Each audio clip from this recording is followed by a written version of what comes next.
Samantala, pinagpatuloy ngayon ng Court of Appeals ang pagdinig sa hinihinging protection order ni NBNGT Scandal Star Witness Rodolfo Lozada Jr. May ulat on the spot si Joseph Moro. Joseph?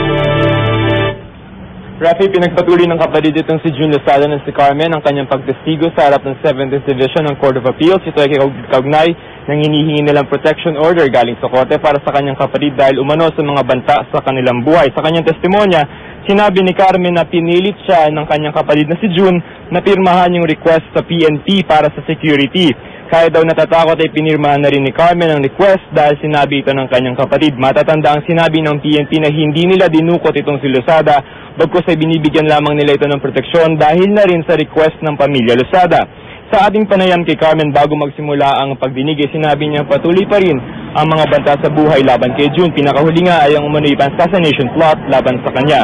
Umaasa ang kampo ni Lozada na mabibigyan sila ng protection order ng korte. Pero nagpahayag ng pangamba ang korte na proteksyon din galing sa pulisya ang maaari nilang ibigay. Pero paano daw yun kung hindi komportable ang pamilya Lozada sa kamay ng mga pulis? Meron. May text sa kanya at saka merong call. Sinasabi kung anong gagawin at kung sino ang gagawa. Rafi, sa pagdinig ngayon wala itong si June Lozada maging ang kanyang asawang si Violet, no? Pero ang pagkatapos itong si Carmen ay sasalang itong si Art at pag natapos sila maghapon ay bukas inaasahan testigo naman itong si Lozada sa harap ng Court of Appeals. Rafi. Maraming salamat, Joseph Moro.